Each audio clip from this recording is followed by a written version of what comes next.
Do you want to discover more joy, peace, and freedom with food, exercise, and your body? Here we bring a compassionate, holistic, and sustainable approach to fitness so you can fully enjoy the life you want and express your unique self with the world. I'm Michelle Roscoe, and I want to help you find fitness freedom. I'm so glad you're here. Hello, welcome to today's episode. Powerful thoughts you can think to take off the fitness pressure and get you excited to do good things for yourself.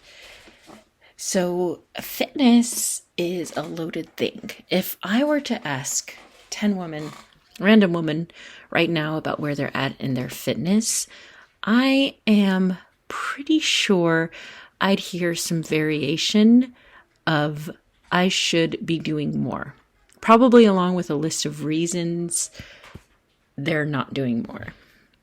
There's an air of insufficiency when it comes to our bodies. It always feels like we could be, should be, would be doing more. And it makes sense. There's a lot of societal, cultural pressure, especially for women to look a certain way, to eat a certain way, to move a certain way, to weigh a certain amount, to wear a certain size. We are expected to, have thin waists, have big booties. The list goes on. But because everything in our world is shaped by our thoughts, our beliefs, and our perspectives, I'm going to share with you some powerful thoughts that will take off some pressure you might feel around fitness and empower you to do what is best for you in an excited way. I love doing this. So here are some thoughts. Number 1, you could gain 100 pounds.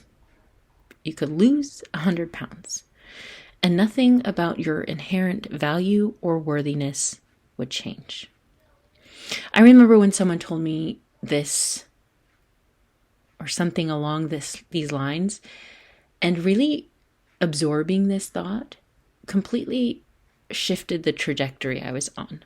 So I knew I had an eating disorder. I had been diagnosed at this point, and I was kind of on the road to recovery, but not really. I tricked myself into believing that I was better than I actually was. So I had gained a certain amount of weight, as I was told to do by my parents. And I was eating more, but I was still really strict with my rules, really strict around eating, around exercise. And there was someone in my life, I'll call him a mentor.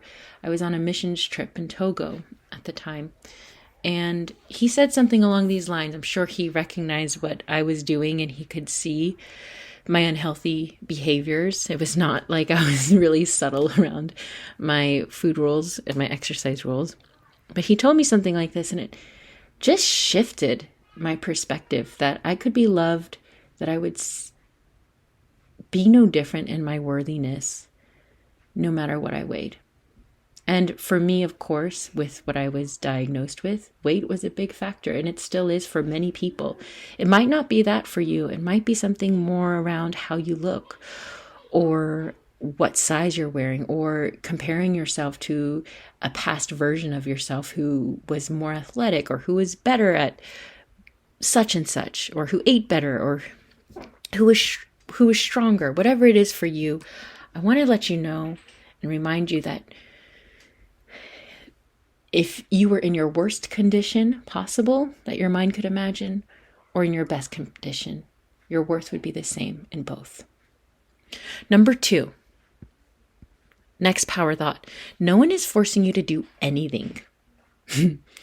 All the pressure you're feeling is coming from a collection of perceived expectations, whether that's from society or your family or yourself, but no one is forcing you to do anything. You don't have to work out for the rest of your life. You could choose to never eat a vegetable ever again. If you're an able-bodied adult, you have agency over your choices, and no one is forcing you to do anything. Really feel into that. No one is forcing you to do anything. You could do whatever you want to some degree. So from that place, you can ask yourself, what do I really want? How do I want to feel? Number 3, fitness is super simple. In fact, you could break down fitness into several key principles, and I'm going to lay them out for you just to prove my point here as a fitness coach, as someone who's been doing this for decades in my own life and been coaching people all around the world, all different ages, different cultures, different backgrounds, different goals, needs, lifestyles, etc. We can break down fitness into just a few principles. That's how simple it is. And these are what they are. Move consistently and progressively in a variety of ways. Eat mostly low-processed foods, focusing on protein and produce in a variety of forms. Find what works for you. Focus on your whole self, like think about your sleep, your relationships, your stress levels, your mental health, etc. And last, be loving to yourself. That's pretty much it. That pretty much encapsulates fitness. So why is it so challenging for us if it's so simple? We have societal systems, beliefs about our inherent value, classism, sexist ideas around our bodies, poverty, varying levels of access to resources and education, racism. A lot of us have a sense of a lack of agency around our bodies, thinking time is the issue, unrealistic expectations. We have perceptions around our past failures that keep us from moving forward. All of these challenges are real. At least some of them are more mental than systemic, but that doesn't mean that fitness is complicated in and of itself. And you have the privilege of discovering how to care for your one precious body that you have on this earth that no one else has, and loving yourself through loving your body. So number 3, fitness is actually super simple. And lastly, number 4, now is not forever. Now is not the end. It's easy to feel when maybe you're feeling out of shape, you're feeling like you're in your worst health, like you're running in circles, you're trying hard even maybe, but you're not really getting anywhere. Maybe you feel overwhelmed, you feel busy, you're tired, you're exhausted. It's easy to feel like this is the end of your story. But the truth is, now is not the end. You always have the power to make changes to create different results, no matter what your circumstances are. And everyone has a different situation, yes, but you absolutely have the power over your own thoughts and your own beliefs and your own focus. And if you want to create something different with your life and your health and your fitness, if you want to make different choices for better results, you absolutely have that power, and no one can take that from you. That is the freedom that you have. Also, your body is incredibly resilient. Your body is powerful. Your body is beautiful. Even if you struggle with illnesses, or you have in the past, or you might think that it's quote unquote wrong or not working right, or even stupid. I've heard that before. Your body is actually doing its best to work for you. And when you treat it well, based on science and personal data, it treats you better too. So I hope that this was helpful for you, these powerful thoughts to take off the fitness pressure and get you more excited to do good things for yourself.